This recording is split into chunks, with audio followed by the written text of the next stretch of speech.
Welcome to our deep dive, everyone. You guys sent us a ton of stuff about Santa Claus. Yeah, a sleigh load of material. Articles, historical facts, even legal analysis. So we're going to trace this jolly figure's journey Yeah. from early roots to the modern day icon. You know, it's funny how we often take Santa for granted. Yeah, His story really reflects how our cultures change.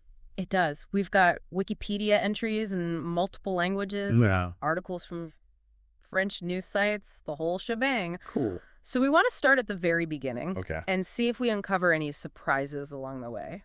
I think you'll be surprised by just how much Santa has changed. Okay, Like, we often think of Santa Claus as being the same as St. Nicholas. right. And yeah, the historical St. Nicholas of Myra, he was a Uh-huh. 4th century bishop known for generosity, especially to children. Yeah. But how he became a Christmas figure is a story in itself. So how did St. Nick become the Santa we know and love? Well, one key step was that shift from religious figure to gift giver associated with a holiday.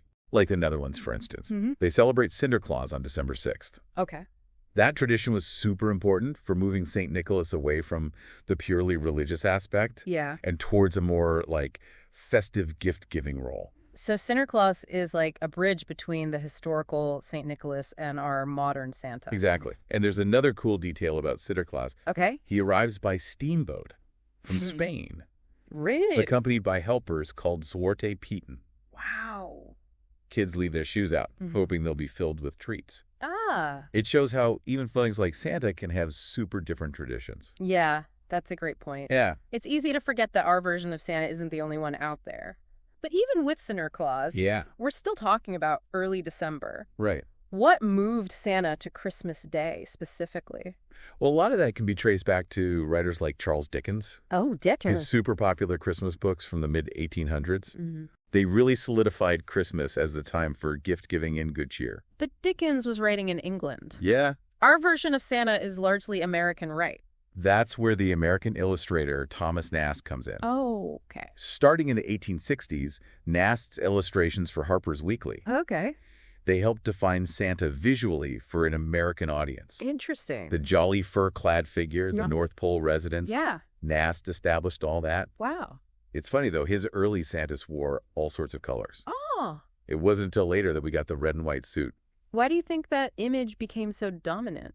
Well, think about the context. Okay. The late 19th century, Mm-hmm.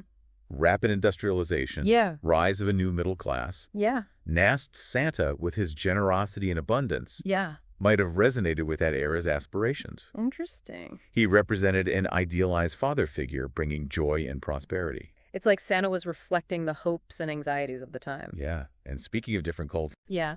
our sources took us on a global tour of Christmas traditions. Awesome. You start to see how diverse the idea of a gift giver is. Okay. France, for example, Mm-hmm. they have Bonhomme Noël. Bonhomme Noel. And in the Franche-Comté region, Yeah.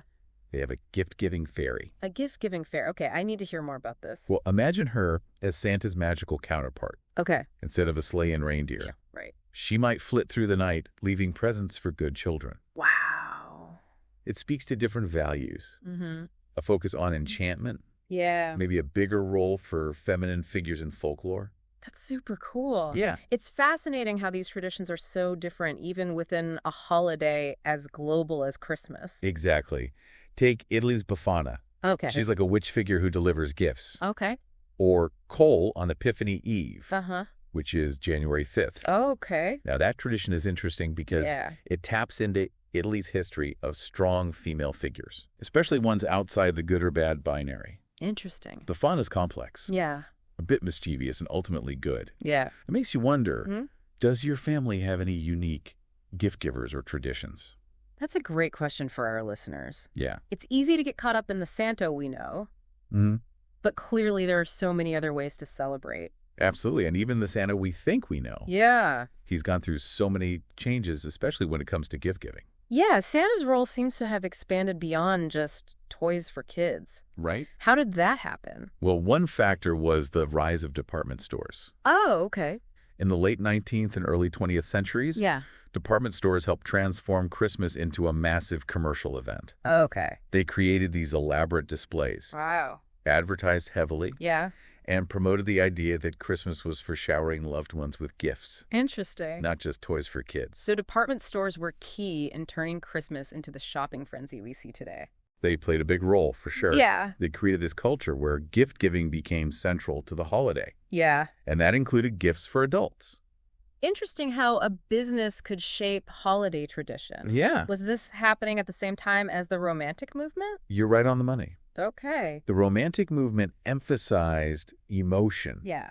and it had a huge impact on how people saw Christmas. Yeah. Gift-giving became less about the actual object Mm-hmm. and more about expressing love Yeah. and forging deeper connections. Yeah. Think about all the classic Christmas stories. Yeah. They focus on the feeling of a gift, Mm-hmm. not the monetary value. So Santa has evolved from a historical figure to an icon of generosity and love. Right. But it seems like he's facing challenges in the modern world. That's where things get really interesting Okay. and maybe a bit concerning for Santa. Uh-oh. Researchers from Canada and Finland Okay. published a paper on Santa's potential health risks. Wait, Santa has occupational hazards. Apparently. What could be so dangerous about delivering presents? Well, according to these researchers, Okay. chimney soot could lead to skin conditions. Yeah. Then there's obesity, Okay. stress from travel, Yeah. and, get this, cancer from high-speed travel. What? It's a funny take, but it does highlight the extreme parts of Santa's job. Maybe Santa needs a spa day and some meditation. Right. Chimney soot and cancer risks don't sound very jolly. And those aren't Santa's only modern-day problems. Okay. In 2019, Le Monde published an article Mm-hmm. that looked at Santa's actions legally. Santa's run afoul of the law. What'd he do? Well, let's just say there are some issues with breaking and entering to deliver presents. Okay, yeah. Animal cruelty concerns with the reindeer pulling a heavy sleigh, Mm-hmm. and data privacy violations with that naughty or nice list. Huh. Think about it. Okay. He's collecting data on children without consent Oh, yeah. and using it to decide who gets presents. I never thought about it that way. So does this change your view of Santa? Is it all in good fun, or does it make you rethink this beloved figure? We'll dig into that more when we get back. Don't go anywhere. So we've got Santa facing lawsuits for breaking and entering and animal cruelty and data privacy violations. Wow. It makes you wonder, is there a point where the magic of the myth Yeah. bumps up against modern life? It's a good point. It's like we're Mhm. seeing these childhood traditions Right. through a new lens. Yeah. One that's more critical and less forgiving. It's like those researchers who said Rudolph's red nose Oh, yeah. was probably a parasitic infection. Right. Kind of a bummer, but Yeah. it does make you wonder if we should be concerned about Rudolph. Exactly. It's about balancing the whimsy of traditions with acknowledging that sometimes a little analysis can be helpful. And that brings us to another point from our sources, Yeah. the idea of retiring Santa. Yes, the article in the Journal of the American Medical Directors Association. Yeah. That title definitely got my attention. Yeah. What's interesting is that the authors weren't just joking around. Right. They argued that the Santa myth could actually be harmful to kids' health. Harmful. In what way? Besides the whole finding out he's not real thing. Well, they focused on unhealthy eating habits. Okay. Think about all the cookies and milk for Santa. Right. And then there's the issue of unrealistic expectations around gifts, Right. which could lead to disappointment Yeah. or feeling inadequate. That's an interesting point. It connects back to what we were saying about the commercialization of Christmas Exactly. and how department stores push that forward. Precisely. And the article even suggests that the Santa myth Wow. might contribute to social divisions, as some families struggle to afford a big Christmas. That's a big contrast to Santa as a symbol of joy and unity. It is. It makes us think about who benefits from these myths Yeah. and who might be left out. It all comes back to perspective. Mm-hmm. There are always multiple angles to consider, Right. especially with traditions like Santa Claus. This deep dive has really shown how cultural figures change with society, They do. reflecting our changing values. It's true. What will Santa be like in 100 years? Yeah. Now that's a question worth thinking about. So we've gone from a 4th century bishop to a modern icon facing lawsuits, Wow. explored consumerism, and even the ethics of gift giving. Did a lot. Who knew Santa's story was so complex? And we've only scratched the surface. Right. Think about how Santa's been portrayed in art, in literature, and film. Oh, yeah. There's a whole other level we could explore there. It's amazing how one figure can spark so much discussion. It is. From his origins to his potential downfall, Santa seems to hold up a mirror to society. He does. Reflecting our hopes and anxieties. And everything in between. I think that's why he's so fascinating. It's true. He represents giving and the magic of belief. Yeah. But he also makes us confront some hard truths about ourselves and the world. So, as we wrap up this part of our deep dive into Santa, Yeah. what's the one thing you hope our listener takes away? I hope you leave with a renewed sense of curiosity Okay. and a willingness to look beyond the surface of traditions. Mm-hmm. Question those assumptions. Embrace different perspectives. And don't be afraid to see the world differently. Well said. It's been a wild ride. It has. From St. Nicholas to potential lawsuits and everything in between. Wow. Thanks for joining us on this deep dive into the history and evolution of Santa Claus. We'll be back in a moment with some final thoughts on the legacy of this beloved figure. Don't miss it. It's crazy how one guy can cause so much debate. It really is. It shows how powerful myths are. Yeah. And how they affect how we see the world. We've talked about everything from St. Nicholas to lawsuits. Yeah. Even the idea of retiring Santa. Right. And yet, even with all that, Yeah. Santa still captures our imaginations. He does. Yeah. There's something about him that goes beyond all the controversy. I think you're right. Even with all the analysis and critique, Yeah. there's still that core appeal to the Santa myth. I think it's because he represents hope. Yep. He's like the spirit of generosity, kindness, and believing in something bigger than ourselves. Exactly. Yeah.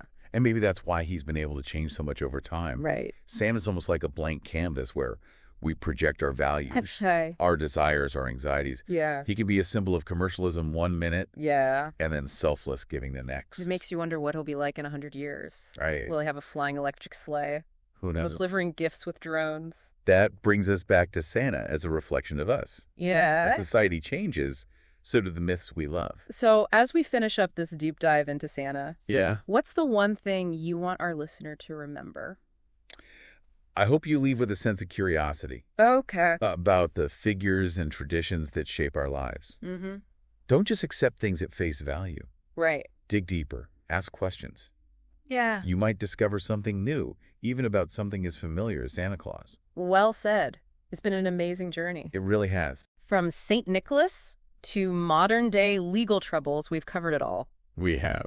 Thanks for joining us on this deep dive into the history and evolution of Santa Claus.